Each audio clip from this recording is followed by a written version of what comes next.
Hello everyone, this is somewhat related to a video I'm hoping to do this weekend about collecting and how things change over time. I actually did a trade-in of a few items at my local video game store.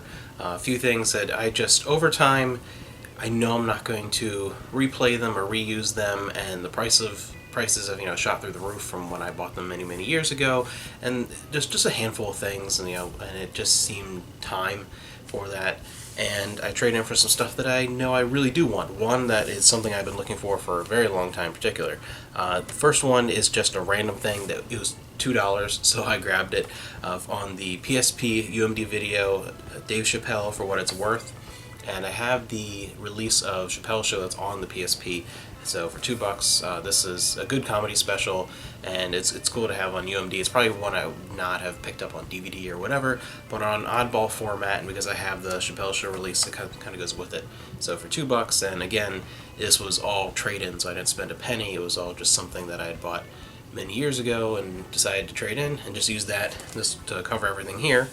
Another one is a limited run games release. They do at that store get very few copies of some limited run game stuff, not everything, but sometimes they'll get stuff in and it is usually one or two copies. It's usually about it for most things.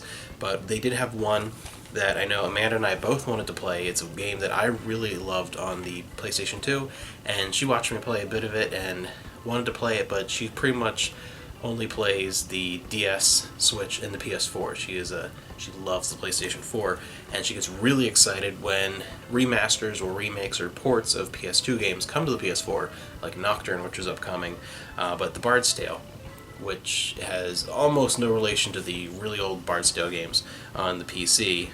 It's mostly like a name only, but in its own right, it's fantastic. It plays a lot like Baldur's Gate Dark Alliance, a little more Diablo-esque than that, but very close to that, and has a fantastic sense of humor and great magic system. It's just a blast. I loved this game on the PS2, so I got the limited run games release of that for PS4. And it was brand new sealed. We just had opened it up to look at it, so they do sell them sealed. That was sealed. We had opened that up.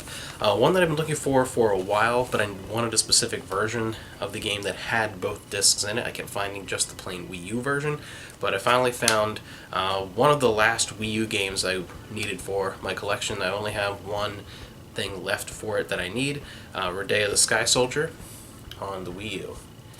And more importantly, though, it also includes the Wii U disc there, this disc, the Wii version of the game, and it actually has both manuals as well in there, which is nice. It has the manual for the Wii U version and the manual for the Wii version, which we did not get individually. It was released in Japan individually. We did not get the Wii version. We got it on Wii U and 3DS, and the 3DS version I think is based off the Wii U version. But then, if you can find it, it was also released with the original Wii version as well. And that's what I wanted, because every single review I've read of people that have played both versions, and the creator himself, have all agreed and said the Wii version is actually the better version. So I wanted to have both anyway. I'm going to check them both out and decide for myself which one I like better, but I really, if I was going to get it, needed both versions, because I want to play the Wii one first and then try the Wii U one. Now for the big thing, the thing that took up the majority of the money of this trade-in, of like 70-something%, almost 80% of it, just on one game, because this is very expensive and hard to find in the box for a decent price, but I got it in a collector's case and everything. The number one game I wanted for one of the odder systems out there, the Atari Jaguar with Alien vs. Predator, a nice collector's case there.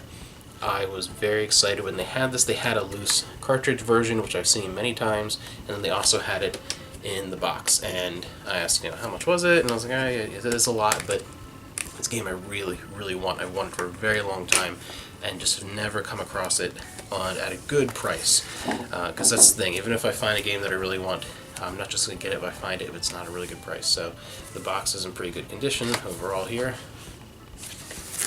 Open it up, and this is a game that's going to be staying in that collector's case when I'm not playing it. You have the manual, and an old school manual that is pages and pages thick. A real manual with all kinds of stuff in there. So we got that, and the cartridge, which is like pristine.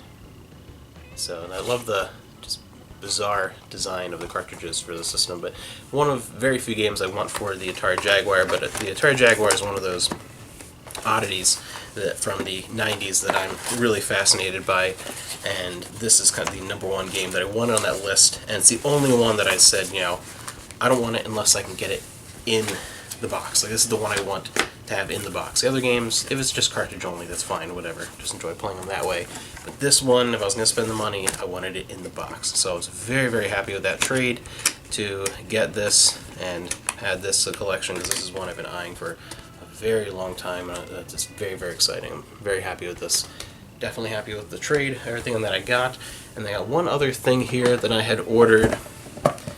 This cool case, beautiful design here, really for records. It holds 30 normal size, LPs, but I'm actually going to be using it for laser discs. I'm going to be putting just this small handful of more expensive or rare individual discs that I have, obviously not the big box sets or whatever, that's not going to fit here, but a handful of those more rare discs that I really want to protect. I'm going to be putting in this box here and having it there with the laser disc. Just wanted a cool little thing like that, a little bit of extra protection for those handful of titles that I know, like if something were to happen, the cat or whatever would happen to it, I'm not gonna be able to get them again. So I have just a little bit of cool little protection there for those handful of titles. But yeah, I was able to grab that today, and then all in the trade-in, fantastic. So able to collect, by just kind of moving the stuff along instead of spending money. So very exciting, great stuff, and yeah, I will see you again soon.